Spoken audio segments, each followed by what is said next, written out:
अस्सलाम वालेकुम and hi to everyone. आज जो हम टॉपिक डिस्कस करेंगे वो है लीक्वल level two award in manual handling. इसको बड़ी डिटेल में डिस्कस किया जाएगा इस टॉपिक को पूरे के पूरे को, क्योंकि होता ये है कि नॉर्मली डिफरेंट अवार्डिंग बॉडीज भी ये शॉर्ट सर्टिफिकेट्स तो दे रही होती हैं, लेकिन कहीं पे भी कोर्स कंटेंट प्रोवाइड नहीं किया जाता। कहीं पे भी ऐसा नहीं होता कि सिलेबस मिल जाए या सॉरी कहीं पे लेक्चर नोट्स मिल जाए, कुछ भी ऐसा नहीं है। और दूसरी जानिब जो ऑर्गेनाइजेशंस है आगे, वो भी इस पे फोकस नहीं करती हैं कि इन कोर्सेज को पढ़ाया जाए। तो मेरी मुकम्मल कोशिश होती है कि जो भी लेक्चर डिलीवर करूं उसको 100% डिलीवर करूं। तो ये आपका जो क्वालिफिकेशन का नाम है वो तो लिक्वल level 2 award in manual handling है, लेकिन स्टिल अगर ये लेवल 3 अवार्ड भी कंसीडर किया जाए तो मुश्किल नहीं है, क्योंकि इसमें इस हद तक मैं चीजें डिस्कस कर दूंगा कि वो लेवल 2 अवार्ड और लेवल 3 अवार्ड को बआसानी क्लियर कवर करेंगे। तो आज हम बढ़ते हैं अपने लेक्चर की जाने। तो मैं जरा आपके साथ स्लाइड शेयर करता हूं, then we will move forward.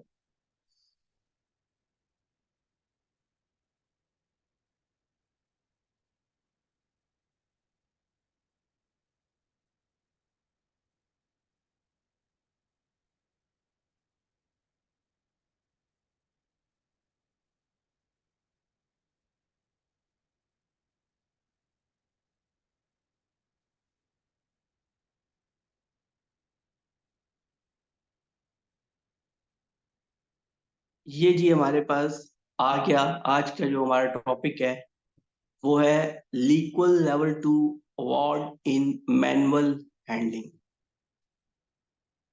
Basically ये सीरीज जो कंप्लीट चलेगी लीक्वल के हवाले से, और इसी तरह आपने देखा मेरी बाकी जो सीरीज हैं वो भी चल रही हैं, जिनमें काफी सारी कंप्लीट हो चुकी हैं।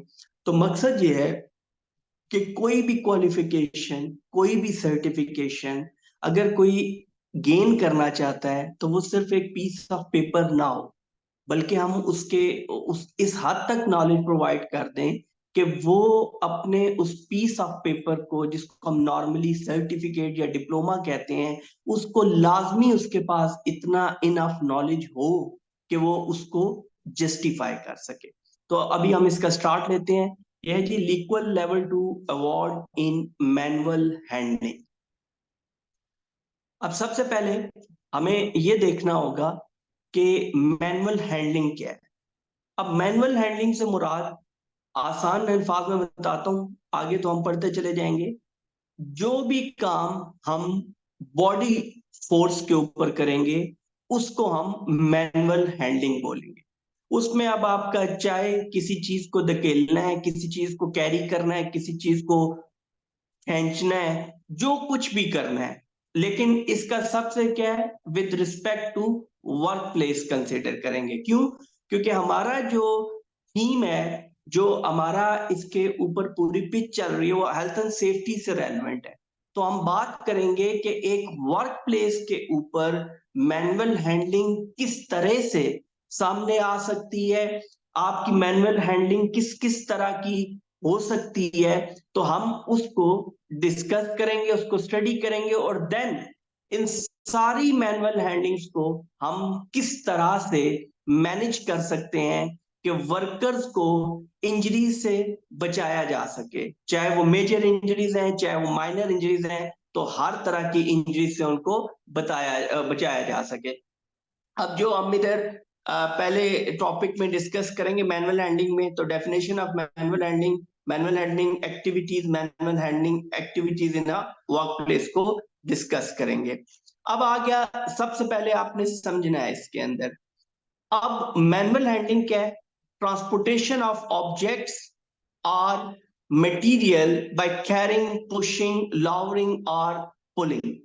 अब वो क्या है कि आपकी बॉडीली फोर्स के ऊपर जब आप ट्रांसपोर्टेशन ऑफ ऑब्जेक्ट करते हैं, फॉर एग्जांपल मैं सबसे कॉमन एग्जांपल देता हूं कि एक लेबर है, वो बॉडी फोर्स के ऊपर क्या कर रहा है, वो आपकी जो बॉडी फोर्स है उसके ऊपर ब्रिक्स मूव कर रहा है। या वो सीमेंट के बैग्स कैरी करके लेके जा रहा है, तो ये ट्रांसपोर्टेशन ऑफ ऑब्जेक्ट्स में कंसीडर होगा।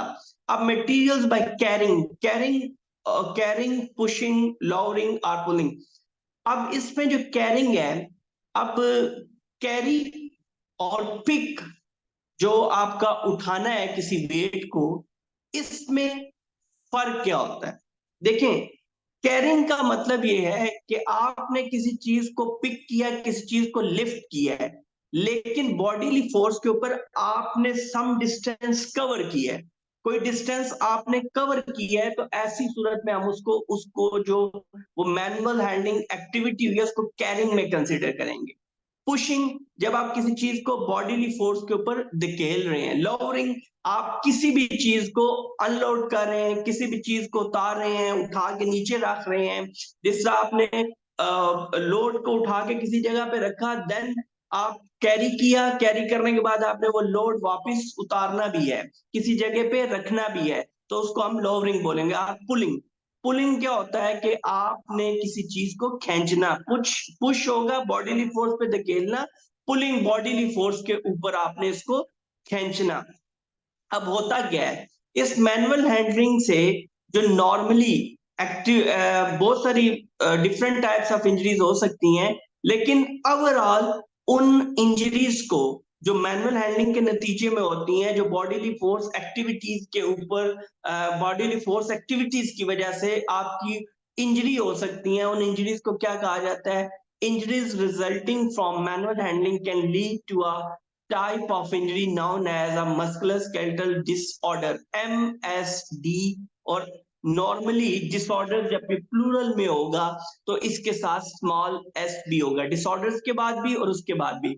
अब ये यहाँ पर मैं आपको इंग्लिश पे फोकस नहीं करवा रहा हूँ, मैं सिर्फ आपको डिफरेंस बता रहा हूँ, क्योंकि जिस टाइम पे MSD, एस के डी के बाद स्मॉल एस होगा तो मस्कुलर स्केलेटल डिसऑर्डर्स होता है, लेकिन जब एम एस डी बड़ा एस होगा, कैपिटल एस होगा, तो उससे मुराद होती है मटेरियल सेफ्टी डाटा शीट्स, या जिसको मैन्युफैक्चरर सेफ्टी डाटा शीट्स भी बोलते हैं। अब वो मेरा यहाँ पे टॉपिक नहीं है, मैं सिर्फ इसका डिफरेंस बता के अब आपको आगे चलूंगा। तो हमारा जो मस्कुलर स्केलेटल डिसऑर्डर्स होते हैं, जो इन मैनुअल हैंडलिंग की वजह से आते हैं, तो वो हमारे पास MSD स्मॉल एस के साथ आएंगे। Next he, manual handling covers a wide range of activities including. अब वहां पे तो हमने कहा बॉडीली फोर्स पे आप कुछ भी करते हैं, कैरिंग, पुशिंग, पुलिंग आ गया। अब इसके बाद ये कुछ एक्टिविटीज की आप मजीद एडिशन हो गया इसके अंदर, ठीक है। वहां पे 3-4 हमने डेफिनेशन को कवर करने के लिए एग्जांपल में दिए। अब हमारी डिफरेंट एक्टिविटीज हैं जो मैनुअल हैंडलिंग के अंदर इंक्लूड है। लिफ्टिंग, आप किसी चीज को उठा रहे हैं। अब ये लिफ्टिंग क्या है कि आपने किसी चीज को उठाया, जैसे एक लोड को आप जमीन से उठा के ऊपर रख रहे हैं, तो ये लिफ्टिंग सिर्फ उठाने के मानों में आएगा, लेकिन इसमें आपकी बॉडी फोर्स यूज हुई। पुशिंग एंड पुलिंग, होल्डिंग, किसी चीज को पकड़े रखना, जिस तरह कई दफा पे प्रेशर अप्लाई हो रहा होता है तो आपने रेजिस्ट करना होता है, चीज को होल्ड करके रखना होता है, तो उसको हम होल्डिंग में कंसीडर करेंगे। देन रीस्ट्रेन करना, देन थ्रोइंग एंड कैरिंग, और कैरिंग ये आप हमने पहले भी कवर कर ली। नेक्स्ट आता है टेक्निक्स एंड पोस्चर।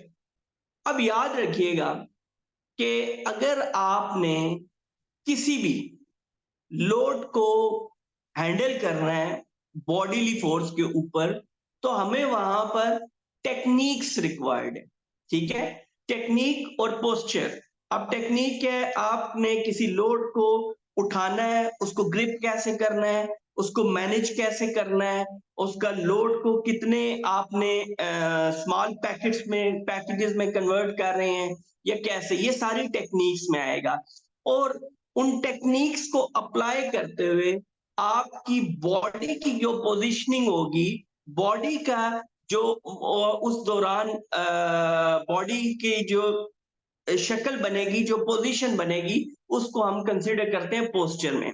तो पोस्चर इसलिए लाजमी है, जिस तरह मैं एक कॉमन एग्जांपल देता हूं कि आप एक लोड को उठाने के लिए खड़े खड़े उठाने की कोशिश करेंगे तो चाहे लोड में जान ना हो, लेकिन आपके उस ऑकवर्ड पोस्चर की वजह से इंजरी हो सकती है।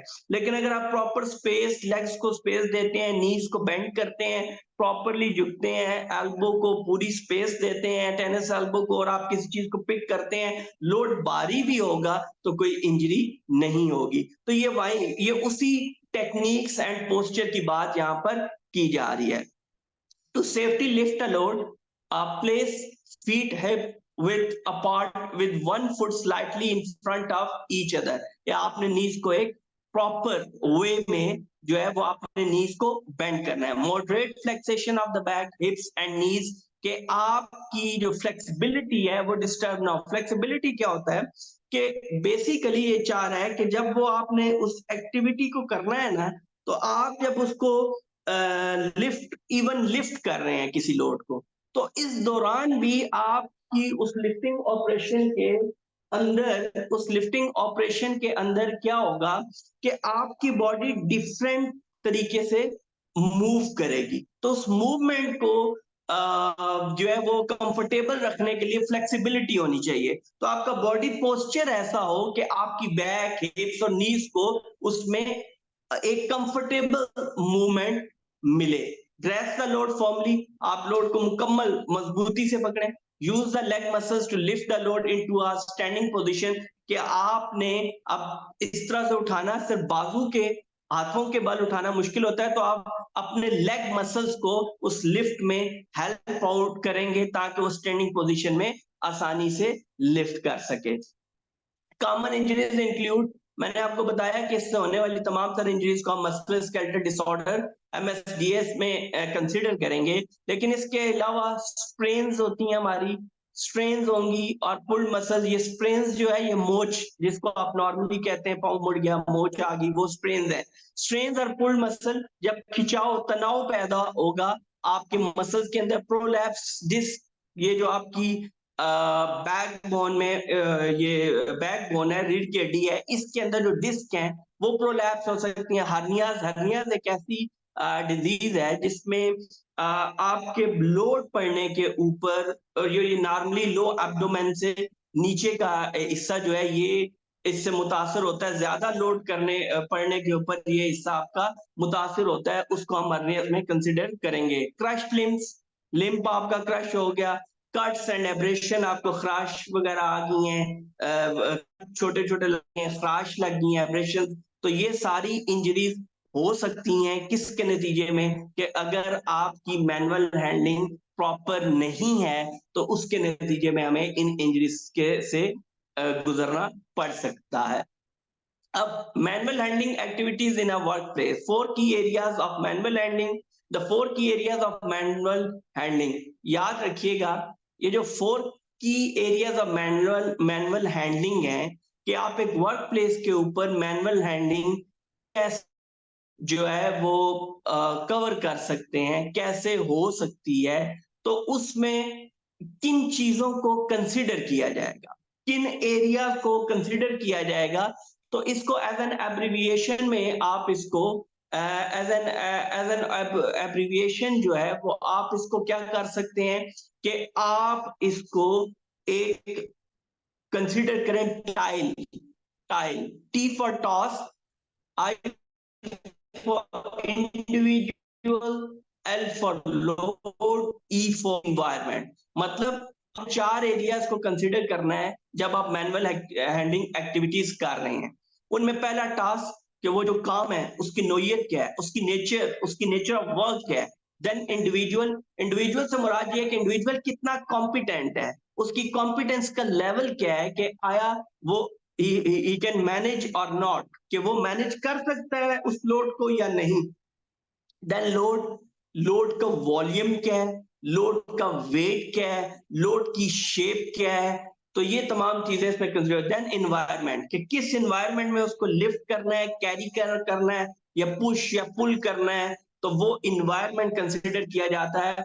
कॉमन एग्जांपल मैं दूं, अगर मैंने लोड को मूव करना है और जो फ्लोर है वो वेट है, तो ऐसी सूरत में सर्कमस्टांसेस चेंज हो जाएंगे। तो बेसिकली हमने जब भी मैनुअल हैंडलिंग करनी है तो ये 4 एरियाज हैं जिनको हमें कंसिडर करना पड़ता है। इसे दोबारा इससे रिलेट करने के लिए डेफिनेशन को दोबारा लिखा हुआ है। Manual handling is an activity of transporting और supporting a load including lifting, pushing, pulling, carrying, throwing and moving objects by hand or bodily force। क्या आप हाथ से या bodily force पे ये एक्टिविटी कोई भी ऐसी करते हैं तो वो मैनुअल हैंडलिंग में कंसिडर होगी। अब ये आ गया प्रिंसिपल्स ऑफ मैनुअल हैंडलिंग क्या है, पॉलिसीज एंड प्रोसीजर्स क्या है।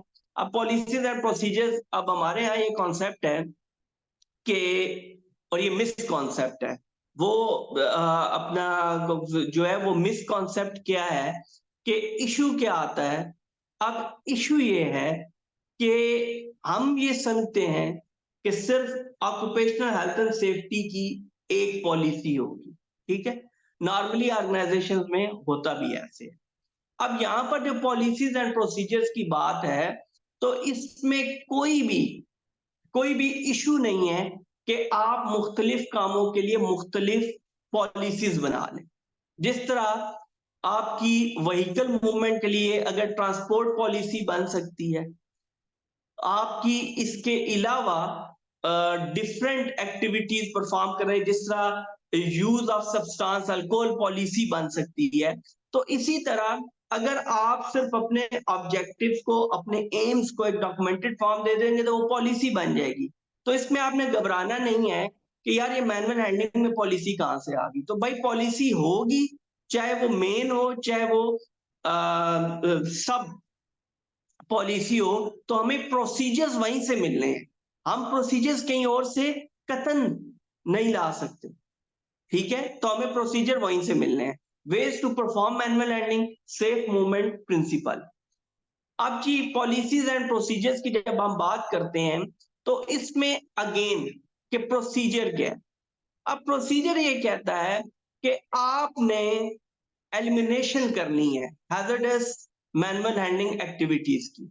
आपको जहां पे लगता है कि एक मैनुअल हैंडलिंग एक्टिविटी जो है वो हैजर्डस है, उससे रिस्क है, उससे कोई एक्सीडेंट हो सकता है, तो उसको एलिमिनेट कर दें। पहली कोशिश आप क्या करेंगे, आप उसको एलिमिनेट कर दें, कि वो किसी मशीन से कर लें, किसी इक्विपमेंट से, किसी ऑटोमेटिक मशीन से कर लें, किसी ऑटोमेटेड टूल से कर लें। आप मैनुअल हैंडलिंग छोड़ दें। अगर ये नहीं पॉसिबल, आपको करनी है, then first you have to perform the assessment of risk, कि वहां पर किस लेवल का रिस्क है, किससे रेलेवेंट रिस्क। ये यहां पर रिस्क की जो बात है वो मैनुअल हैंडलिंग के एक्टिविटीज के नतीजे में जो रिस्क है उनकी बात कर रहा है।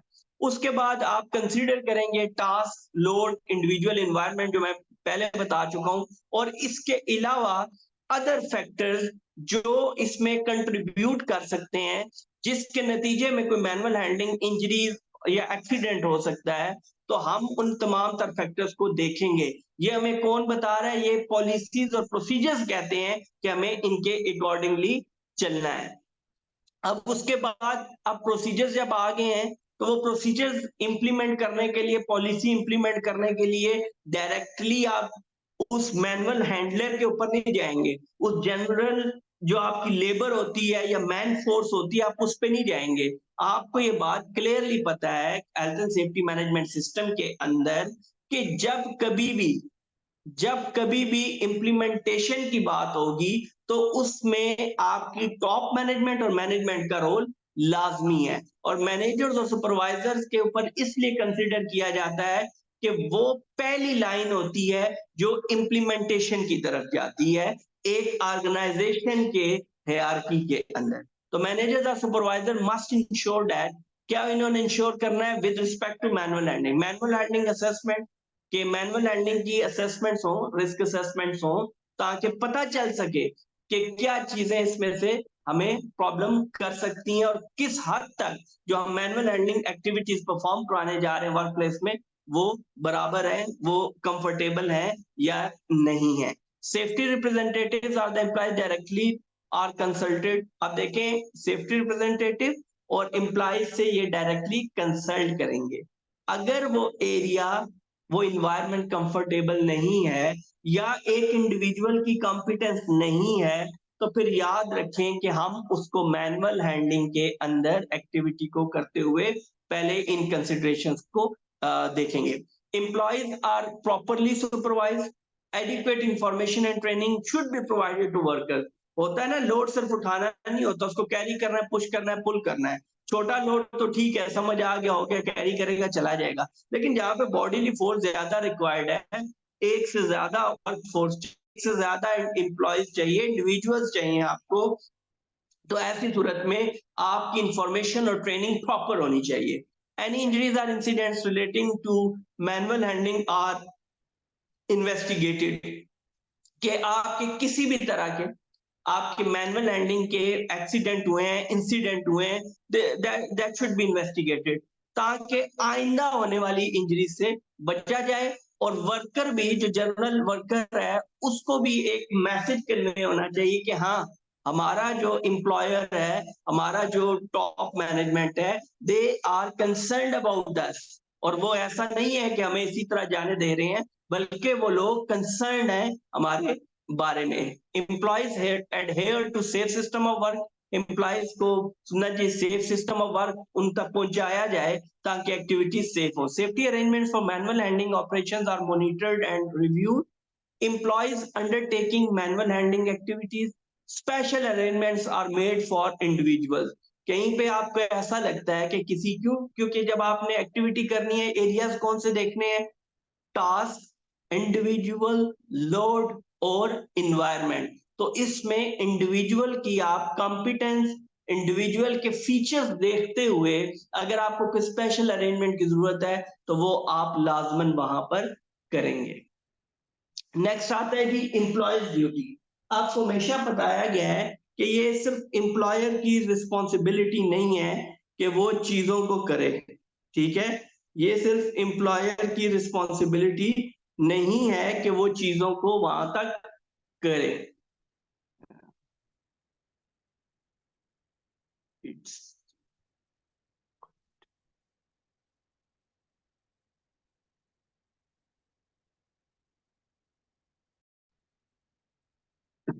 अच्छा, अच्छा, अब हम इस पे देखते हैं कि हमने जैसे देखा कि मैनेजर्स और सुपरवाइजर्स की रिस्पॉन्सिबिलिटीज हैं, तो इसी तरह एम्प्लॉयज की ड्यूटीज हैं। Employees must report to management any activity goes wrong, कोई एक्टिविटी गलत हो गई है तो वो उसको फौरी तौर पर रिपोर्ट करें, क्यों? रिकॉर्डिंग एंड रिपोर्टिंग जो है वो बाकायदा रेगुलेशन है। Comply with instructions and training, जो उनको ट्रेनिंग दी गई है, जो हदायत दी गई हैं, उनको कंप्लाई करें, उनके ऊपर पूरा उतरें, जैसे कहा गया है वैसे परफॉर्म करें। Ensure their own safety and safety is not put at risk, अपनी सेफ्टी और ओवरऑल जो सेफ्टी है उसको रिस्क के ऊपर न डालें। Use provided equipment, report any problems to responsible person, ये एम्प्लॉयज की ड्यूटी है। Ways to perform manual handling. अब आपने जब मैनुअल हैंडलिंग करनी है, तो उसमें किन तरीकों को, किन मेथड्स को, किन वेज को आपने इन माइंड में रखना है। Keep a wide base of support, कि जो उसकी सपोर्ट है उसकी बेस जो है वो वाइड होनी चाहिए, चौड़ी होनी चाहिए। Squat down, bending at the हिप्स and knees only, मतलब क्या है कि आप बेंड जो करें वो अपने हिप्स और नीज के ऊपर करें, ठीक है? फौरी तौर पर सिर्फ बैक के ऊपर नहीं करेंगे, वो इंजरी क्रिएट करेगी। Keep good posture, slowly lift by straightening your hips and knees, के जब आप लिफ्ट कर रहे हैं तो आहिस्ता आहिस्ता अपने हिप्स और नीज को आप ऊपर लाएंगे, ठीक है? एकदम से लाएंगे तो बैक इंजरी बहुत ज्यादा चांस है, प्रोलैप्स, डिस्क का और बैक इंजरी का। Hold a load as close to your body as possible, क्योंकि जितना लोड दूर होगा उसको मैनेज करना, उसको मनवरिंग करना, मनवरिंग ऑफ लोड जो है वो इजी नहीं रहेगी। Use your feet to change direction taking small step, movement आपकी स्मॉल स्टेप्स पे हो। Lead with your hips as change direction, आपका लोअर जो हिप्स है वो आपकी मूवमेंट इस तरह से करें कि आपको डायरेक्शन में, मूवमेंट में आसानी हो। ये हिप्स और नीज के ऊपर इसलिए फोकस कर रहा है क्योंकि इनमें फ्लेक्सिबिलिटी है, ठीक है? अब बैकबोन या नीचे आप चले जाते हैं वो पूरे, अगर आप एंगल्स, फीट की मूवमेंट तेज करते हैं तो वहां पे स्प्रेन का चांस है, मोच आ जाएगी, पाँव मुड़ जाएगा, इस तरह से। तो इसलिए जिन आपके पार्ट्स के अंदर जो है फ्लेक्सिबिलिटी है, आप उनके ऊपर कोशिश करेंगे कि मैनुअल हैंडलिंग सारी की सारी उनके तहत हो। Set down your load carefully, load आपने अपना केयरफुली वहां पर रखना है, जो भी आपकी पोजीशनिंग है, जो भी आपकी चीज है। नेक्स्ट, सेफ मूवमेंट प्रिंसिपल में moving and handling, moving and placing in a different position. Moving and handling is a key part of most workers' working day. It is essential that the individuals are moved and placed in a safe location. ये बड़ी जरूरी है कि movement जो है वो भी safe रहे। और अब क्यों मूवमेंट देखें, अब मूवमेंट कहां से आ गई इसके अंदर। आप जब वो लोड उठाएंगे, वो आप कैरी करेंगे, जब कैरी करेंगे डिस्टेंस कवर होगा तो मूवमेंट होगी है। तो ये मूवमेंट के बाद जब आप प्लेस करेंगे, उस लोड को किसी जगह पे रखेंगे, रखने जाएंगे, तो ये सारी मूवमेंट में कंसिडर होगी। इसलिए मूविंग एंड हैंडलिंग जो है ये दोनों आपस में जुड़े हुए हैं, और ये डे टू डे एक्टिविटी होती है किसी भी वर्कर की। तो इसके लिए जरूरी है कि उनकी ये सारी एक्टिविटी सेफ लोकेशन पे होनी चाहिए। Moving and handling principles and technique, assess the situation. अब देखिए, अब वो बात आगे लेके जा रहा है। क्यों? क्योंकि सिर्फ मैनुअल हैंडलिंग में उठाई तो नहीं रखना, आपने धकेल के उधर ही तो नहीं छोड़ देना। You have to cover some distance. जब आप डिस्टेंस कवर करेंगे तो बॉडी भी मूव होगा, लोड भी मूव होगा। तो ऐसी सूरत में आपको कोई प्रिंसिपल या टेक्निक्स जो है वो माइंड में रखने हैं, वो आपने अपनी प्रैक्टिस में रखने हैं। असेस द सिचुएशन, कि सिचुएशन क्या है जहां पर मूवमेंट हो रही। अ stable position, bend your knees, hold firmly, arms by the side of the body, by the side of the body arm। आप इसको लोड को, ये इस आपको मेरी पिक्चर भी नजर आ रही होगी, आप थोड़ा राइट या लेफ्ट लेके आप उसको लोड को कैरी करेंगे, सामने करेंगे तो इनविजिबिलिटी होगी, आपका जो विजन है सामने देखने का वो क्लियर नहीं रहेगा। Then place the weight close to the centre of gravity, centre of gravity हो ताकि वो आपको ज्यादा ताकत ना रिक्वायर्ड हो और उसके गिरने का खदशा कम हो और वो अनबैलेंस ना हो बेसिकली। लुक अप, आप ऊपर देख के चलेंगे। Safe move smoothly, feet to the direction of travel, सीधे पांव रख के चलना है आपने। और मेंटल हेल्थ इश्यूज, कि आप कंसंट्रेट करें और ये फियर ना हो कि ये मुझसे गिर जाएगा, या मेरा पांव मुड़ जाएगा, या मोच आ जाएगी, या लोड ज्यादा है, या आप उस टाइम पे एक्टिविटी तो मैनुअल हैंडलिंग की कर रहे हैं और मूवमेंट कर रहे हैं, लेकिन आपके दिमाग में कुछ और चल रहा है, तो इसको आप अवॉइड करेंगे। मैनुअल हैंडलिंग लेजिस्लेशन की हम बात करते हैं। Legal requirements for manual handling, manual handling की लेजिस्लेशन, रोल ऑफ, ये अब हम चीजें जो है इस वाले टॉपिक में कवर करेंगे। अब legal requirement for manual handling क्या है।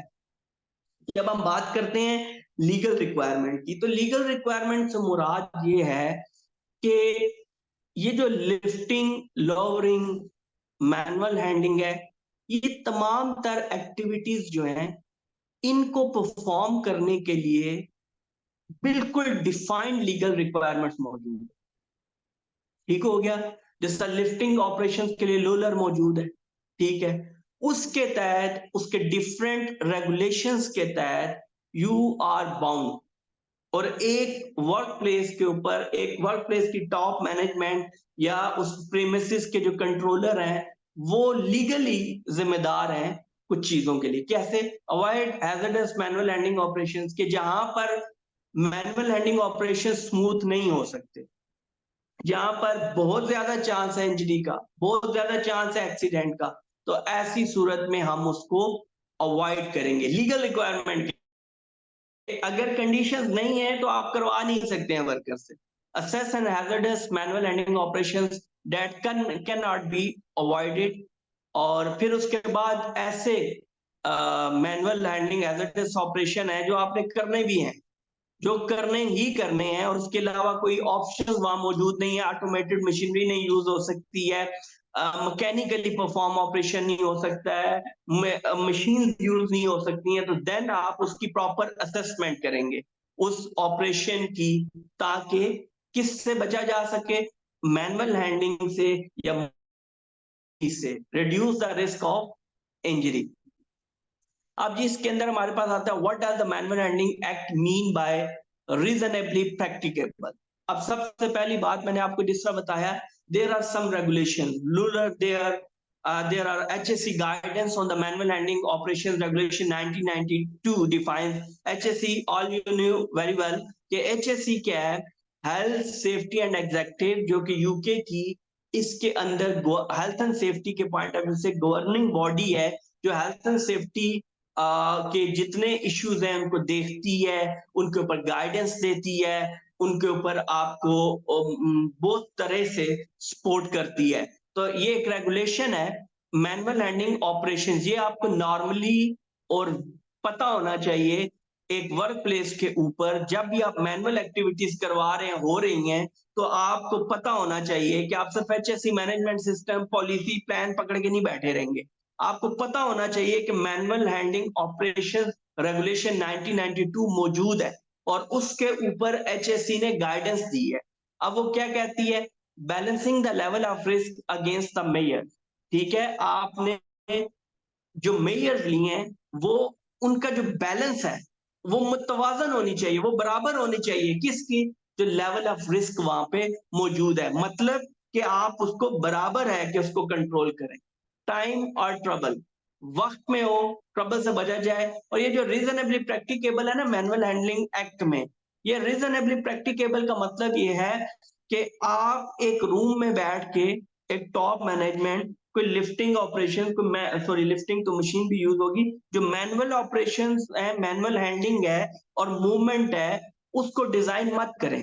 उसको आप एक रूम में बैठ के डिजाइन ना करें, क्योंकि उस हद तक ही आप मैनुअल हैंडलिंग करा सकते हैं। एक्ट ये कहता है कि रीजनेबली प्रैक्टिकेबल हो, कि हर तमाम फैक्टर्स, तमाम एरियाज जो हैं वो उसको सपोर्ट करते हो, तो ऐसी सूरत में तो आप मैनुअल हैंडलिंग परफॉर्म करवा सकते हैं, अदरवाइज आप वहां पर अवॉइड करेंगे। What are the manual handling laws employers need to know?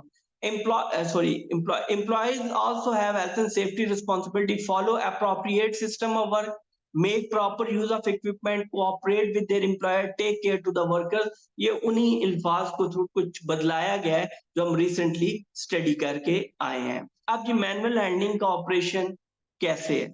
The law of manual handling operation regulation legislation कब बनी जी? ये आपको पता होना चाहिए। 1992 में मैनुअल हैंडलिंग ऑपरेशंस रेगुलेशन बना है, along with several other important laws। several other important laws जो थे ना वो स्पोर्ट में आए, जैसे लूलर आया, उस लूलर में क्या है कि उसमें लिफ्टिंग ऑपरेशंस भी हैं, तो बड़े पैमाने पे चला जाता है, उसमें मशीन यूज हैं, उसमें सारा कुछ, तो मुख्तलिफ लॉज आए। लेकिन हम यहाँ पे बात करें स्पेसिफिकली मैनुअल हैंडलिंग की, तो फिर मैनुअल हैंडलिंग ऑपरेशन रेगुलेशन 92 ही हमारे पास लॉ एक्ट की शक्ल में आया है, along with regulations की शक्ल में, along with several other important law as part of major review by the Health and Safety Commission। मैं यहाँ पे एक बात क्लियर करता चलूँ आपको। देखिए 1974 में जब हासफा health and safety, health safety at work etcetera act 1974 आया, यूके पार्लियामेंट ने उसको अब जो है वो मंजूर किया, तो उसके नतीजे में उनको इम्प्लीमेंटेशन के लिए उनको इम्प्लीमेंटेशन के लिए कोई ना कोई नीचे अथॉरिटी, रेगुलेटरी अथॉरिटी आप कह सकते हैं, कोई बॉडी रिक्वायर्ड थी। क्यों? क्योंकि पार्लियामेंट खुद तो इम्प्लीमेंटेशन करने से रही, तो उसके नतीजे में दो वहां पर जो है बॉडीज या एजेंसीज जो हैं वो इस्टेब्लिश हुई। एक HSE health and safety executive के नाम से, जिसका मैंने थोड़ी देर पहले जिक्र किया, और दूसरी HSC health and safety commission के नाम से। ठीक हो गया? तो ये जो मैनुअल हैंडलिंग ऑपरेशन था ये हेल्थ एंड सेफ्टी कमीशन में आ गया। अब क्यों हमें हेल्थ एंड सेफ्टी कमीशन नजर नहीं आता? इतने सारे हम मैनेजमेंट सिस्टम पढ़ रहे हैं, HSC की बात होती है, हेल्थ एंड सेफ्टी कमीशन की नहीं होती। तो हुआ क्या कि इनकी जो रोल्स रिस्पॉन्सिबिलिटीज थे वो कंफ्लिक्ट पैदा करते थे अक्सर। ठीक हो गया? तो इसको अवॉइड करने के लिए 2008 में यूके ने मर्ज कर दिया हेल्थ एंड सेफ्टी कमीशन को हेल्थ एंड सेफ्टी एग्जीक्यूटिव के अंदर।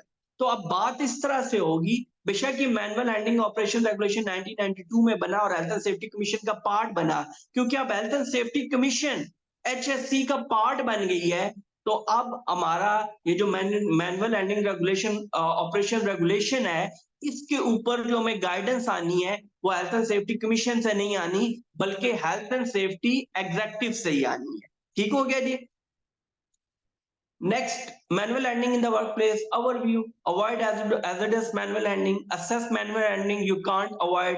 सिंपल सी बात है कि जहां पे आप अवॉइड नहीं कर सकते वहां पे असेस करेंगे।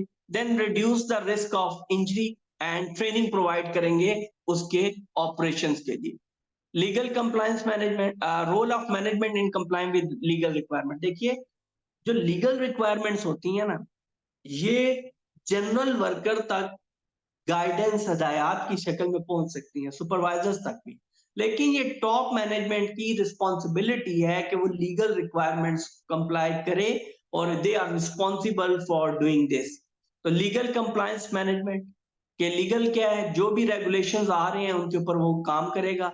Importance of legal compliance management policies and institution. Standard compliances, standard compliances क्या है कि ओवरऑल जो मैनेजमेंट सिस्टम काम कर रहे हैं उनकी कंप्लायंसेस भी इन्हीं का काम है। Consequences for non-compliance with health and safety requirements at work।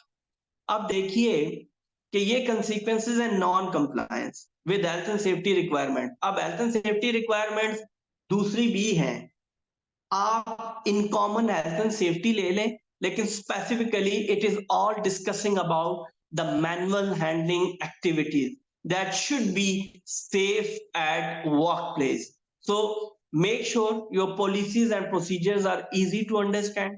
इस बात की मुकम्मल यकीन दहानी की जाए कि इसको मेक श्योर किया जाए, इसको कंफर्म किया जाए कि पॉलिसीज और प्रोसीजर्स जो हैं वो इजी टू अंडरस्टैंड है। Write policies and procedures that are precise and clear. मतलब आप बनी बनाई पॉलिसीज और प्रोसीजर जो है किसी भी ऑर्गेनाइजेशन के उठा के मत डाल दीजिए, बल्कि आप पॉलिसीज और प्रोसीजर्स प्रिसाइज, प्रिसाइज होता है आइन मुताबिक होना किसी चीज के। मतलब एक मैनुअल हैंडलिंग ऑपरेशंस हो रहे हैं और नेचर ऑफ वर्क साइट को सामने रखते हुए आप उसी के अकॉर्डिंगली वो पॉलिसी डिफाइन करें मैनुअल हैंडलिंग की, और क्लियर होनी चाहिए ताकि easy to communicate, easy to understand. ठीक है जी। Make it easy to access your documentation. आपकी ये डॉक्यूमेंटेशन सिर्फ बॉस के, सीईओ के कबर्ड में ना नजर आए, बल्कि इसको कम्युनिकेट करें। इसको कम्युनिकेट आप वर्बली भी करें और रिटन फॉर्म में भी करें। Train your employees on compliance issues and test their comprehension. उनको ट्रेन करें और उसके बाद चेक करें कि आया वो इस एक्टिविटी के लिए काबिल हो गए या नहीं। Notify staff when policies or procedures change. जब भी आप पॉलिसी चेंज करें, प्रोसीजर्स चेंज करें, उसके पीछे रीजनिंग कुछ भी हो सकती है, तो आप नोटिफाई करेंगे अपने staff. Seek honest feedback, led by example, कि आप उसको इतनी इंप्लीमेंटेशन में अपना जोर लगाएं और इतना आपका जो है वो नजर आना चाहिए, being top management, being organisation, के लोग भी जो नीचे लोअर स्टाफ है वो वाकई इसकी अहमियत को समझे। Compliance is the ultimate goal of policies and procedure. Simply focus on the compliance with health and safety requirement। While non-compliance can have many roots, it is your job as a leader to encourage compliance to the best of your ability। Reasons for safe manual handling। अब जी सबसे बड़ा factor कि क्यों हमें manual handling करनी है, तो वो सबसे बड़ी बात हम पहले पढ़ चुके हैं कि इंजरीज है, और फेटल इंजरीज, मेजर इंजरीज भी होती हैं, माइनर इंजरीज भी होती हैं, और कई दफा कोई एक्टिविटी फेटल भी हो जाती है। फेटल से मुराद ये है कि जिस एक्टिविटी में हमें मौत का सामना, किसी की डेथ का सामना करना पड़े। अब reduce the risk of injury in the, अब देखिए क्या है risk factors for manual handling, हम उनको रिड्यूस की बात करेंगे। Injuries that may occur due to manual handling, consequences of injuries on the workers. अब हम इनको देखते हैं कि how we can manage them. तो सबसे पहले reduce the risk of injury in the workplace, reduce the amount of sick days. अब वो आप कैसे सिक डेज रिमूव करेंगे? सिंपल सी बात है, आप वर्कर को कंफर्टेबल जब एनवायरनमेंट देंगे, सिकनेस रेट ऑटोमेटिकली गिर जाता है। Cut cost, let employees take responsibility, operate within compliance. के कंप्लायंस आप सामने रखें, ये तमाम तर चीजें मुश्किल नहीं है। अब एक स्टैट्स हमारे सामने आ रहा है, तो हमेशा की तरह मैं आपको एक बात यहां पर भी कहता चलूं और रिमाइंड करवा दूं आपको, वो ये है कि हेल्थ एंड सेफ्टी के अंदर जो स्टैट्स हैं, जो स्टैट्स हैं, ये आपके ऑर्गेनाइजेशन टू ऑर्गेनाइजेशन वेरी भी करते हैं और टाइम टू टाइम चेंज भी हो जाते हैं। तो आपने सिर्फ एज अ रेफरेंस जो है ये यूज करने होते हैं। बेसिकली इन स्टैट्स के बताने का मकसद ये होता है कि आप समझें कि किस हद तक प्रॉब्लम है, मतलब आप उस मसले का जो जो उसकी रेंज है कि वो किस हद तक बड़ा है, कितने पैमाने पे फैला हुआ है, तो उसके लिए जरूरी है कि आपको इन स्टैट्स का पता होना चाहिए। Next, according to HSC statistics, there were over 6 lakh injuries in the workplace in 2016 and 20% of these were due to incorrectly handling, lifting or moving. कह रहे हैं जी HSC कहती है कि HSC स्टेटस वही HSC health safety and executive UK वाले वो कहते हैं 2016 में इंजरीज हुई हैं 6 लाख, उनमें से 20% जो है वो किस में थी, वो 1,20,000 किस में थी, वो हैंडलिंग लिफ्टिंग और मूविंग से हैं। और ये वो है जो रिपोर्ट हो गई हैं, जो रिपोर्ट नहीं हुई, किसी की उंगली कट गई, किसी का उंगली टूट गई, किसी का नेल्स टूट गए, वो तो आप छोड़ देंगे, जो रिपोर्ट हुई नहीं है। तो इसलिए सिर्फ बताना मकसद ये होता है कि प्रॉब्लम कितना बड़ा है। इसलिए ट्रू स्टैट्स जो है वो तो काफी तरह रिपोर्ट नहीं होते, जो रिपोर्ट होंगे तो हर ऑर्गेनाइजेशन अपने तौर पे कर रही होती है।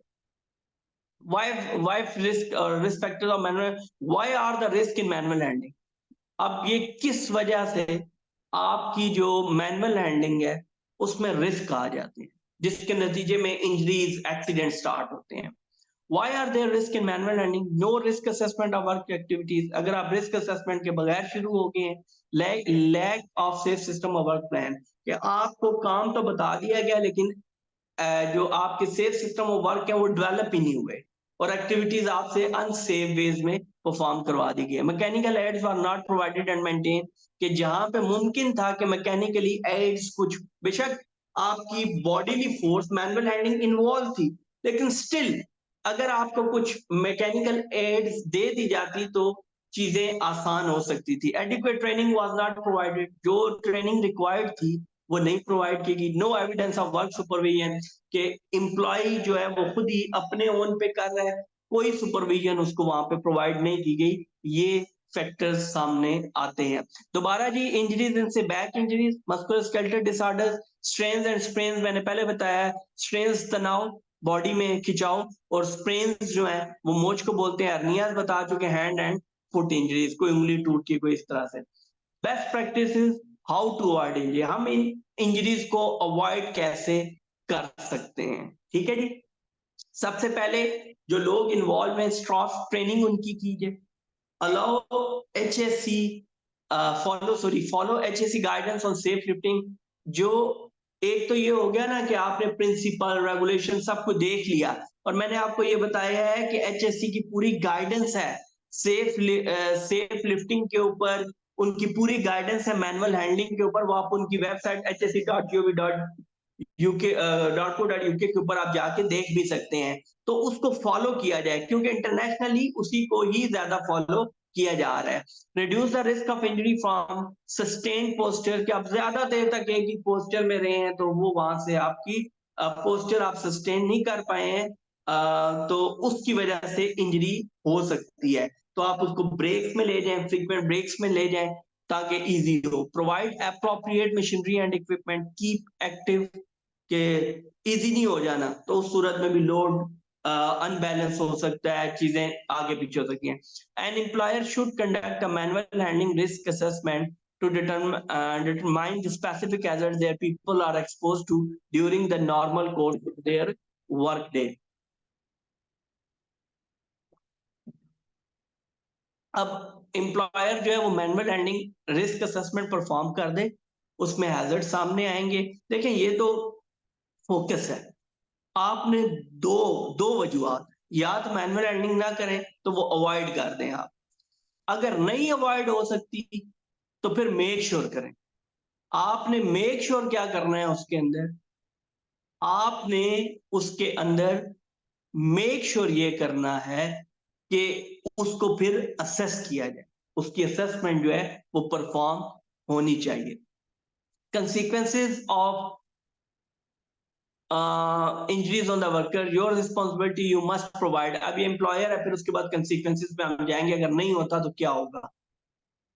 अब एम्प्लॉयर को चाहिए वो सेफ वे एम्प्लॉयज को दे, सेफ बिल्डिंग दे, सुटेबल मटेरियल एंड इक्विपमेंट दे, safe system of work, SSOW, ये जो मेन कन्वेंशन भी बोलता है आपका C155, उसका जो आर्टिकल है वो भी बोलता है, जिसमें आपका आर्टिकल नंबर 16 है, फिर 10 आता है R164, तो ये मुख्तलिफ बोलते हैं इन्हीं चार के ऊपर। अगर ये नहीं कर सकते, अब यहाँ पे with respect to manual handling बात हो रही है, ठीक है जी, नहीं कर सकते क्या है, तो legal duty is to minimise the risk of accident at work, compensation claims by taking reasonable care for the health and safety of your employees, otherwise वही वर्कर कंपनसेशन आएंगी, फाइन्स आएंगे और ये मसाइल आएंगे।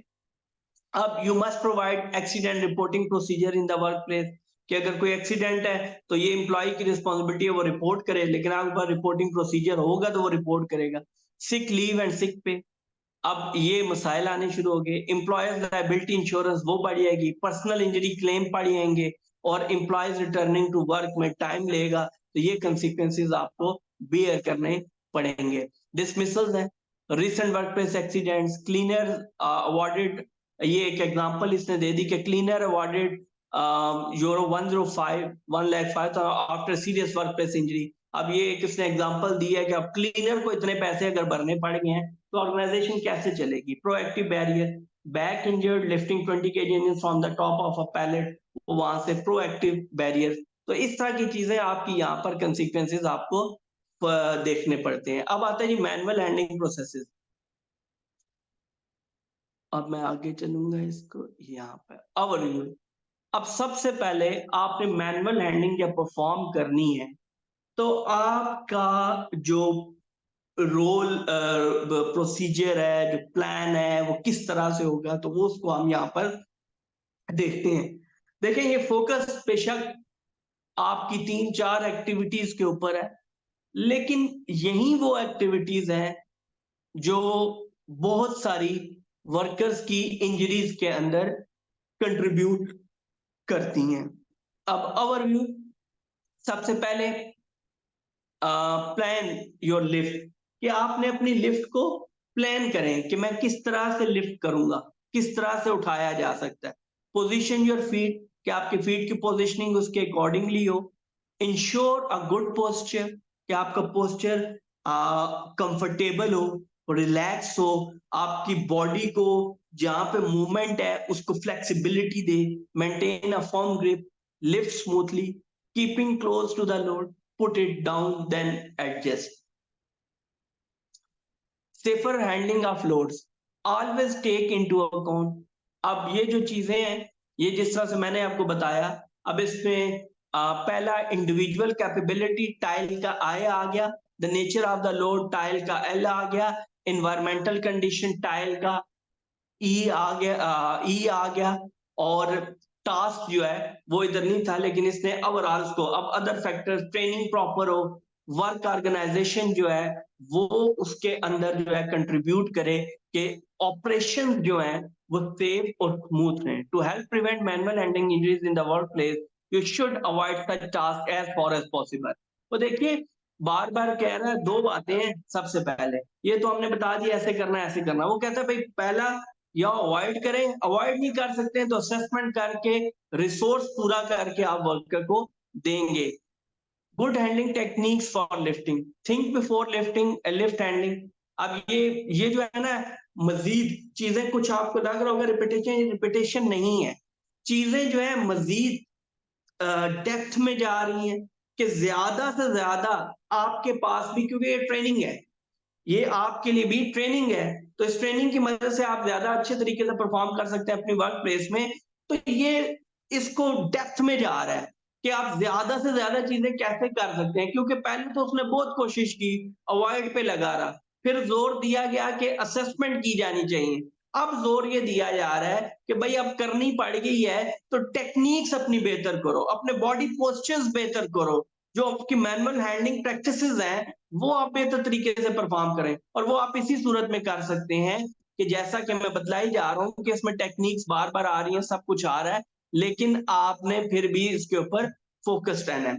थिंक बिफोर लिफ्टिंग हैंडलिंग, कि आप पहले सोच लें, पहले देख लें मैं कैसे इसको मैनेज करूंगा, मैं कर सकता हूं या नहीं। अडॉप्ट अ स्टेबल पोजीशन, किसी स्टेबल पे अनइवन जगह पे मत खड़े हो। Get a good hold, grip पक्की। Start in a good posture, don't flex the back any further while lifting. बहुत ज्यादा फ्लेक्सिंग बैक में नहीं हो। मैं आपको पहले बता चुका हूं, नी बेंड होंगी, हिप्स के ऊपर आप लेके जाएंगे क्योंकि फ्लेक्सिबल है। फिर टांगे जो है आपकी, इवन फुट भी आपकी राइट पोजीशन में स्लोली मूव करेंगे। अदरवाइज बैकबोन और नी एंकल इंजरी जो है वो फौरी होने का वहां पर अंदेशा है, वहां पे चांस है। Keep the load close to the waist, ज्यादा दूर रखेंगे तो जर्क लगने का चांस है। अवॉइड ट्विस्टिंग द बैक और leaning sideways especially when while the back is bent। अच्छा ये देखिए, अवॉइड ट्विस्टिंग, ट्विस्ट ये होता है कि आप एम करें कि आपका पाँव राइट को जाए और वो लेफ्ट को चला गया तो ट्विस्ट आ गया। वो एंकल इंजरीज इसी वजह से होती हैं, कई दफा एंकल जो स्ट्रेन्स हैं वो हो जाती हैं। तो इसलिए ट्विस्टिंग को आप ध्यान करें और बैक को भी नहीं करेंगे क्योंकि लोड इन पे आएगा और बैक क्या आएगा, प्रोलैप्स डिस्क का चांस वहां पे हो जाएगा। Keep the head up when handling, move smoothly, move smoothly, slowly slowly और आराम से तरीके से चलें। डोंट लिफ्ट और handle more than can be easily manage. आप समझते हैं कि इससे ज्यादा नहीं हो सकता तो हीरो मत बने। आप वर्क प्लेस के ऊपर जो एक सेफ लोड है, you can carry, you can manage, आप उसके ऊपर चलें, हीरोइज्म वहां पर मत दिखाएं। पुट डाउन देन एडजस्ट, और उसको फिर नीचे रख के आराम से एडजस्टमेंट करें। ये नहीं कि उधर ही खींचते रहें घसीटते रहें, यूं रख ले, तो ऐसे नहीं करना, पहले आराम से रख लें, देन उसकी जो प्लेस है आहिस्ता आहिस्ता उसको एडजस्ट कर। ये हमारा फुल पे है। अच्छा जी, अब आगे अपवर्ड लोड्स। अब यहाँ पर ये है, पहला जो पिछली manual handling, handling awkward loads. ठीक है, किसकी बात कर रहा है कि लोड का ये फीचर है कि वो ऑकवर्ड है, आपका पोस्चर नहीं, आपकी मूवमेंट नहीं, आपका जो लोड है वही ऑकवर्ड है। तो ऐसी सूरत में हम क्या करेंगे कि कुछ हमें इक्विपमेंट्स मौजूद हैं। अब ये जो इक्विपमेंट्स हैं ये स्टिल यहाँ पे क्यों आ गई, ठीक है, तो अगर यहाँ पे आ गई आप कहेंगे जब इक्विपमेंट आ गई तो फिर मैनुअल हैंडलिंग का क्या काम है। नहीं, यहाँ पर ये जो छोटे छोटे इक्विपमेंट आए हैं, नाम इनके बेशक ट्रक्स हैं, ठीक है, बेशक ट्रॉलीज हैं, डॉलीज, और ये आपने ट्रॉलीज तो वैसे देखी होती हैं। ये ट्रक उस तरह के ट्रक नहीं जिस तरह फोक लिफ्ट हो गया या कोई और इस तरह के ट्रक हो गए, बल्कि ये स्टिल मैनुअली ऑपरेटेड है, मतलब इंसानी जोर उसमें, बॉडी फोर्स वो फिर भी रिक्वायर्ड है उसको पुश करने में, पुल करने में, उसको ड्राइव करने में, उसको लेफ्ट राइट मूव करने में। ठीक है, सिर्फ वो मदद क्या दे सकता है तो वो हम देखते हैं, और फिर हम देखेंगे कि उन ऑकवर्ड लोड्स को हम कैसे हैंडल करें। Useful equipment that can reduce the risk of strain and injury, के रिड्यूस कम कर देता है किसको, स्ट्रेन को, तनाव को, खिंचाव को या इंजरी को। तो hand trucks and trolleys, hand dollies and sack trolleys, ये सैक ट्रक भी बोलते हैं, छोटे छोटे हैं, two wheels, three wheels and load ऊपर रखा धकेल लिया, जैसा आपने एयरपोर्ट्स पे देखा होगा, जिस आपने इवन वर्क प्लेसेस पे आपने देखा होगा, बैग्स हैं आपके सीमेंट के किसी चीज के, उनको ट्रॉलीज के ऊपर लेके जा रहे हैं, ट्रॉलीज के ऊपर, और वो आपकी सब इसी के अंदर कंसिडर होते हैं। सब moving task require specialist tool, moving higher load capacity items. जब कैपेसिटी ज्यादा हो जाती है, फॉर एग्जांपल आप बॉडी फोर्स के ऊपर एक 30 केजी का बैग बहुत मुश्किल से कैरी करेंगे, लेकिन उसका फायदा ये होता है कि जब आप इन ट्रॉलीज डॉलीज पे पुश करते हैं तो आपने फिर पुश करना होता है, टायर लगे होंगे, व्हील्स आर देयर, तो आपकी जो बॉडी फोर्स है वो लग तो रही है लेकिन उतनी ज्यादा आप रिक्वायर्ड नहीं है जितना आपके ऊपर लोड आ रहा था अगर आप इसको डायरेक्टली उठाते। अब safe storage of inanimate load, inanimate load यही जो बेजान ऑब्जेक्ट्स होते हैं, तो इनको कैरी आउट करने के लिए दोबारा आपने वही टाइल का फॉर्मूला अप्लाई कर देना है। मैं आगे चलूंगा। Inanimate object, the task, the load, individual, hazardous lifting or carrying task, the working environment, other factors, action plan, consider these control में है। तो इनके लिए भी सेम है, क्योंकि ये भी किस में आ गए, मैनुअल हैंडलिंग में। अगेन जी, ये कहते हैं अब ये इसमें देखिए देखिए, आपने किसी को भी ये नहीं कहना, ये नहीं आपने देखना कि मेरी इस लेक्चर को सुनते हुए कि ये जरूरत से ज्यादा या मैं लेंथी कर गई हूं या इन्होंने स्लाइड, ऐसा नहीं है। अगेन अब देखें, करेक्ट वर्किंग पोस्चर आ गया, किसके ऊपर आया है?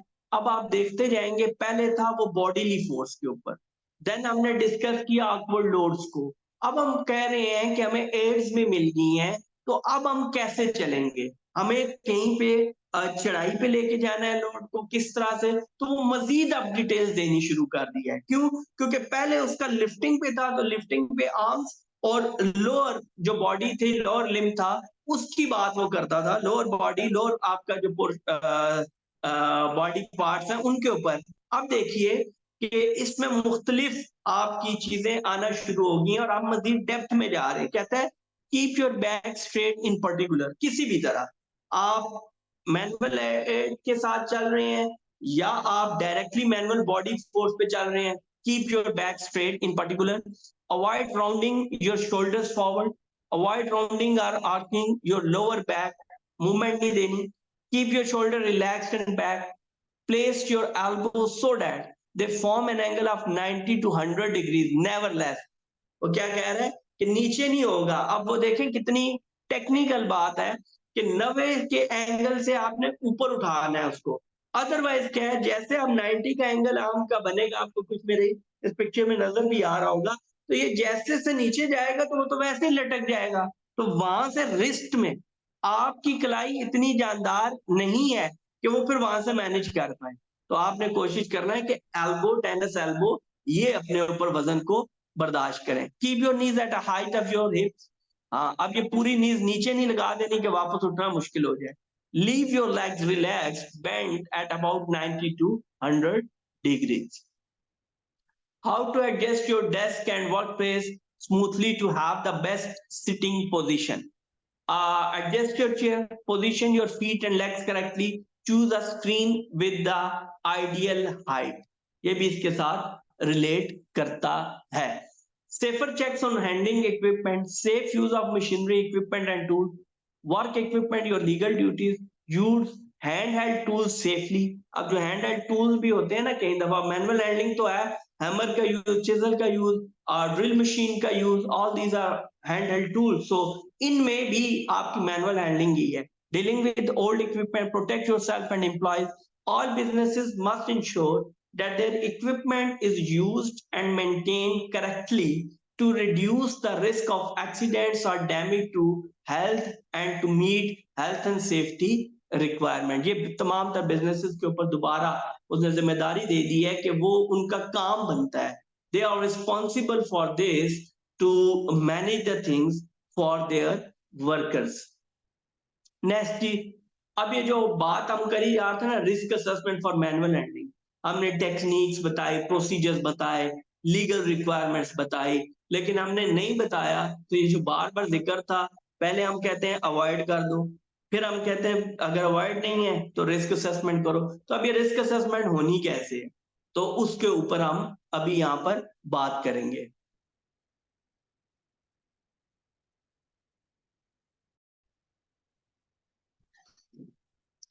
तो हम बात कर रहे थे risk assessment for manual handling.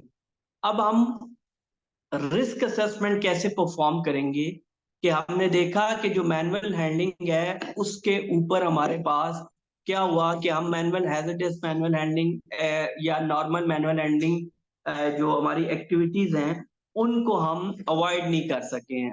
अब क्योंकि हम अवॉइड नहीं कर सके हैं, तो अब हम क्या करेंगे, असेसमेंट उनकी करेंगे। If we will move forward from here, okay. अब सबसे पहले हम क्या करेंगे उसके अंदर, identify risk related to manual handling, formal and dynamic risk assessment in construction or other industry, consideration of other factors, importance of risk assessment, ways to apply risk assessment, recommendations to manage risk of manual handling. अब हम इसको लेके चलेंगे. Risk management of manual handling. Some examples of vehicle used to transport material are vans, rigid trucks, articulated heavy goods vehicle, जिनको हम HGVs बोलते हैं, heavy good vehicles. तो अब इंपॉर्टेंस ऑफ रिस्क असेसमेंट देखिए. अब इस रिस्क असेसमेंट की इंपॉर्टेंस से क्या होगा, हमें बहुत सारी चीजों में मदद मिलेगी. कंपनसेशन क्लेम से जान छूट जाएगी. How is the manual handling risk assessment carry out, TILE task, individual load, environment, ये वही चीजें हमारे पास आगे. Ways to apply risk assessment, हम आगे चलते हैं जरा. अब सबसे पहले वेज टू अप्लाई रिस्क, सबसे पहले आप आइडेंटिफाई करेंगे मैनुअल हैंडलिंग ऑपरेशंस को. ठीक है, अब रिस्क असेसमेंट करनी है ना, तो आप उसको पहले देखेंगे भाई एक्टिविटीज की टाइप्स क्या हैं, क्या क्या एक्टिविटीज हैं. आइडेंटिफाई मैनुअल हैंडलिंग ऑपरेशंस क्या है, फ्रीक्वेंट लिफ्टिंग एंड लॉवरिंग क्या है, उसकी फ्रीक्वेंसी क्या है, कब कब हो रहे हैं, पुशिंग एंड पुलिंग कब कब इन्वॉल्व है. And then we have undertake suitable and sufficient risk assessment, तब परफॉर्म हम करेंगे. ठीक है जी. अब recommendations to manage risk of manual handling, आगे चल के हम रिस्क असेसमेंट पे भी आएंगे. यहाँ पे हम चीजों को वही ग्राउंड बनाते हुए आगे चलते जा रहे हैं. Manual handling identifying workplace hazards, manual handling assessing the risk, reducing are. अब ये उसके अंदर जो स्टेजेस हैं रिस्क असेसमेंट की, वो जनरल रिस्क असेसमेंट तो वही है. Identify the risk hazard, identify the people who might be harm, estimate the risk, control the risk, वो तमाम चीजें वैसे ही हैं. लेकिन यहाँ पर हम रिस्क असेसमेंट कोई रिजिड चीज नहीं है. हम उसको अपनी नेचर के मुताबिक, अपनी एक्टिविटी के मुताबिक जो है वो उसको हम टेलर्ड कर सकते हैं, उसको हम बेहतर कर सकते हैं, उसके अकॉर्डिंगली हम कर सकते हैं. reducing or eliminating manual handling risk, manual handling protecting your back, professional advice about manual handling क्या है, यही जैसा HSC गाइडेंस और ये सारा चीज. Reduce the risk of injury और training. Risk can be found health care. अब कहां कहां पे हमें मैनुअल हैंडलिंग ज्यादा मिलती है, कहां कहां पर हमें मैनुअल हैंडलिंग ज्यादा मिलती है? हेल्थ केयर में, एग्रीकल्चर में, मैन्युफैक्चरिंग में एंड कंस्ट्रक्शन में. ये वो फील्ड्स हैं जिनके अंदर हमें ज्यादा मैनुअल हैंडलिंग मिलती है. Identify risk related to manual handling. What is hazardous manual handling? अब जी बात यह है कि हैजर्डस मैनुअल हैंडलिंग को अवॉइड करना था, भाई नहीं कर पाए हैं हम. अब हम मूव ऑन किस पे हो गए हैं? Assessment, risk assessment, assessment of hazardous manual handling, जिनको वी कांट अवॉइड. अब देखिए ये फिर बता रहा है कि किस सूरत में. अब हैजर्डस मैनुअल हैंडलिंग हमें पता है, ऐसी जिससे इंजरी हो जाए, एक्सीडेंट हो जाए, और भाई उनकी क्या तरतीब है, उनकी टाइप्स क्या है, वो कैसे हैं, तो वो यहाँ पर है. कैसे? हैजर्डस मैनुअल हैंडलिंग वो है जिसमें नंबर वन, रिपीटेड सस्टेन्ड और हाई फोर्स रिक्वायर्ड, मतलब बार बार करनी पड़ी एक्टिविटी, सस्टेन्ड ज्यादा देर के लिए पोस्चर फंसा हुआ है, रुका हुआ है एक जगह पे, और हाई फोर्स, या जिस मैनुअल हैंडलिंग एक्टिविटी को आपको बहुत ज्यादा ताकत से करना पड़ रहा है, तो वो आपकी हैजर्डस मैनुअल हैंडलिंग है. सस्टेन्ड ऑकवर्ड पोस्चर, आपका पोस्चर ऑकवर्ड है और सस्टेन्ड, ये कैसे है कि फॉर एग्जांपल आप किसी स्टेयर के नीचे काम कर रहे हैं, ठीक है, अब कितनी देर तक आपने काम करना है, आपको सारा टाइम झुके रहना है, तो वो ऑकवर्ड पोस्चर है. और वो कितनी देर सस्टेन रहेगा? जब तक कि एक्टिविटी वहां घंटों खत्म ना हो, 1 घंटा 2 घंटे, तो ये आपकी हैजर्डस मैनुअल हैंडलिंग है. रिपीटेटिव मूवमेंट, बार बार आप करेंगे तो एक हद से ज्यादा आपकी जो एबिलिटी है, मूवमेंट ऑफ आर्म्स, हैंड्स, नीज, वो पॉसिबल नहीं होती है. वो फिर पेन, एचेस और ये सारी चीजें वहां पर स्टार्ट हो जाती हैं. एक्सपोजर टू सस्टेन वाइब्रेशन, मुस्तकिल एक वाइब्रेशन में रहना पड़ रहा है. हैंडलिंग, अब जिसका वो हैंड ड्रिल होता है, अब वो हैंड ड्रिल जब होता है तो वो वाइब्रेशन क्रिएट करता है, और वो अगर आप ज्यादा देर के लिए करेंगे तो वो आपकी नर्व तक डैमेज हो जाती हैं. इंजरी तो होना होना, लेकिन नर्व्स तक डैमेज हो जाती हैं इसके अंदर। हैंडलिंग पीपल और animal loads that are unstable, unbalanced और हार्ड टू होल्ड।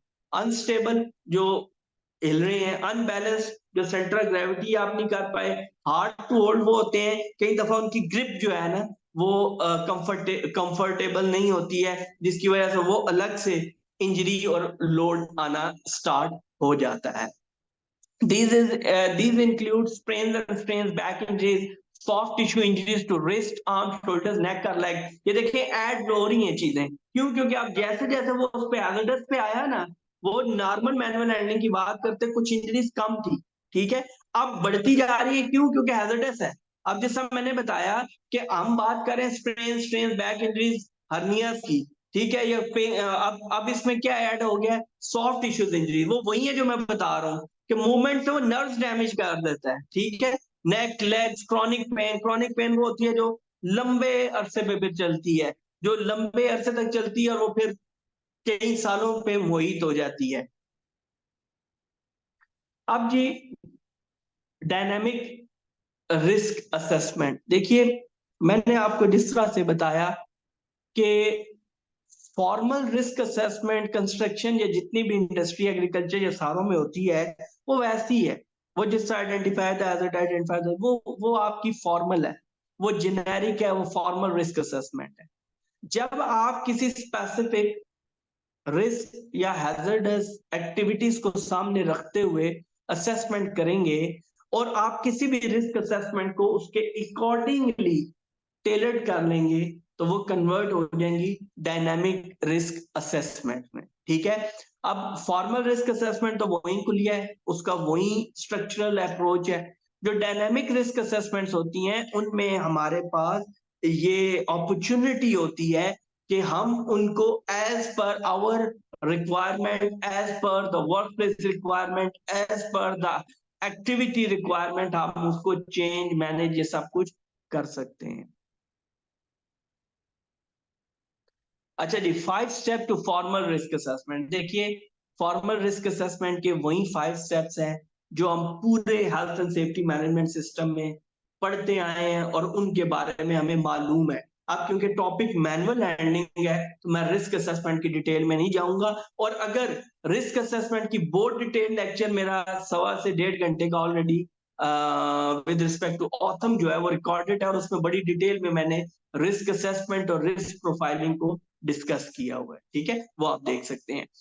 अब 5 स्टेप्स क्या है? Identify the hazards, decide who might be harmed and how, evaluate the risk and take action to prevent them, record your findings, review the formal risk assessment.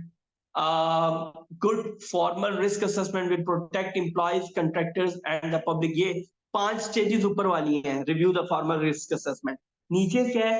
A good formal risk assessment will protect employees public from harm. It should identify hazards and put precautions in place to prevent accidents and ill health in the workplace. Consideration of other factors, ये वही है जी tiles आपको पहले बता दिया हुआ है। अब आता है जी equipment and testing requirements for manual handling. Types of equipment design to be use for. अब ये इक्विपमेंट और ये जो बात इसने की है equipment and testing requirements for manual handling, ठीक है।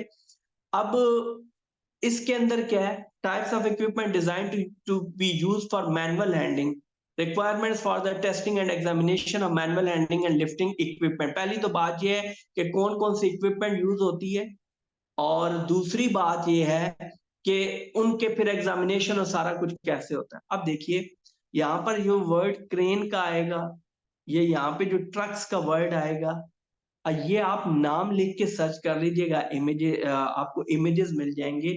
These are not big cranes, big trucks, ये फिर भी क्रेन्स हैं, ये ट्रक्स हैं, तो ये मैनुअली ऑपरेटेड है, ठीक हो गया जी। और हॉइस्ट तो बहुत सारी चीजों में आ जाती है, उसकी डिफरेंट टाइप्स है, लेकिन हॉइस्ट से भी यहाँ पे हमारी मुराद वही स्मॉल मैनुअली हैंडल्ड जो होंगे उन्हीं को हम इसके अंदर कंसिडर करेंगे। The following are the types of lifting equipment for manual handling. Gantry crane, ship loaders, hoist और सैग ट्रक्स। ये ट्रक्स, क्रेन्स, ये हॉइस्ट के नाम से आपने घबराना नहीं है, ये स्मॉल छोटे छोटे होते हैं, ठीक है। Types of equipment design to be use for manual handling task, office sack trucks, office में पैलेट ट्रक्स, ये भी छोटे थे, two wheeler, three wheeler, mobile scissors, lift tables and stackers, suction lifters, ये बिल्कुल छोटे छोटे इक्विपमेंट्स हैं आपके। अब जी, और two types of hoist are, कुछ होते हैं मैनुअल हॉइस्ट, कुछ होते हैं इलेक्ट्रिक हॉइस्ट, ठीक है। मैनुअल वो है जो आपकी बॉडी पे आएंगे, और इलेक्ट्रिक हॉइस्ट वो हैं जो आपकी इलेक्ट्रिसिटी से चलेंगे। अब इसको hoist are ideal for vertical lifting job, but when with many different hoist types to choose from, it's important to select the right hoist for the task at hand। देखिए, वही बात आ गई कि हॉइस्ट बहुत सारे हैं और ये वर्टिकल लिफ्टिंग जॉब में मदद देते हैं, तो इसका मतलब है कि डिस्टेंस कवर ये वो इनमें कोई इतना खास मजा या हमें मदद नहीं देंगे, तो हमने उसके अकॉर्डिंगली इसको चूज करना है। Requirements for the testing and equipment and examination of manual handling and lifting equipment, user may need to undertake simple pre-use checks, कि पहले उसको देख ले ठीक है, व्हील लॉक तो नहीं है, ये ना लोड रख ले, व्हील लॉक को जोर लगाए, लोड गिर जाए, और वो जो छोटा सा ट्रक है उस पर अप्लाई की फोर्स और वो भी फारिग हो जाए, तो ये आपने उसको देख लेना है। Inspection and check should be made on a regular basis, often weekly, weekly supervisor वगैरह इंस्पेक्टर वगैरह आके चेक करें।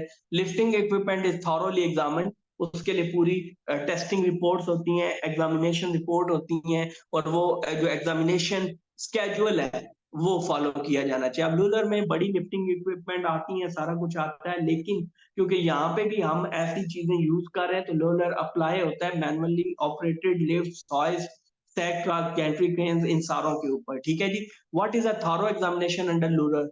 लूलर के मुताबिक जो लिफ्टिंग ऑपरेशंस का रेगुलेशंस है, lifting operation and lifting equipment regulations जो है, उसके अकॉर्डिंगली जो आप क्या है कि थॉरो एग्जामिनेशन से हम क्या मुराद लेंगे, या थॉरो एग्जामिनेशन करने के लिए हम किन चीजों को देखेंगे, तो हम उसमें कंसीडर करते हैं एग्जामिनेशन डेट क्या है, the date when the next thorough examination is due, next time हम कितने अरसे बात करेंगे, कौन, any defects found which are danger to people, और उसके ऊपर बाकायदा उसके डिफेक्ट, ये सारी चीजें देखी जानी चाहिए।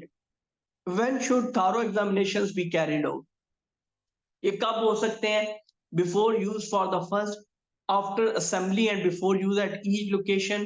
कहीं ऐसे होते हैं जिनको असेंबल करना पड़ता है, तो तब regularly while in service follow exceptional circumstances, कोई एक्सीडेंट हो गया, कोई ऐसा प्रॉब्लम आ गया था। Method use include visual examination and functional checks, visual देख के आप खड़े हैं एक चीज, और फंक्शनल चेक किसी चीज को ऑपरेट करते हुए, measurement software, traditional NDT and load testing, load वगैरह डाल के देखें। एनडीटी होता है नॉन डिस्ट्रक्टिव टेस्टिंग, ये क्यूसी चेक, क्वालिटी चेक्स के लिए होता है। Some disassembly or internal examination according to requirement.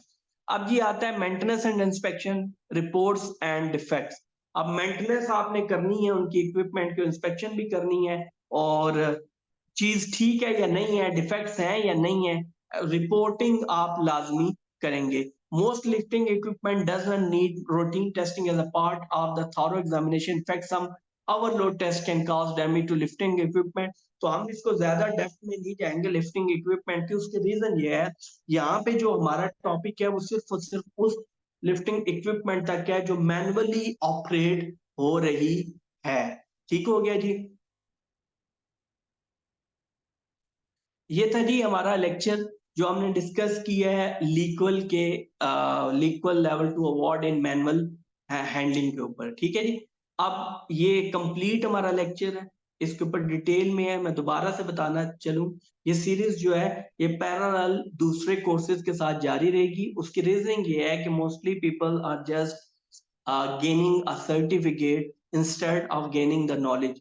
तो ये उन तमाम तरह लोगों के लिए, और इसमें मेरा कोई कंसर्न नहीं है कि someone is coming to me और not, that is my not my issue. So आप में से कोई भी कहीं से भी कुछ भी कर रहा है, मतलब किसी भी कोर्स से रेलेवेंट, तो वो इनसे हेल्प ले सकते हैं। For example if someone is taking from anywhere else the manual handling certificate, तो वो लाजमी इसको कंसल्ट करे, इसको देखे, ताकि उसको इन चीजों का पता हो, क्योंकि नॉलेज जो है वो आपकी रिस्पेक्ट बढ़ाता है, सर्टिफिकेट कभी भी नहीं। Thank you very much for listening me, and soon we will meet again in any other lecture. So till that, Allah Hafiz everyone.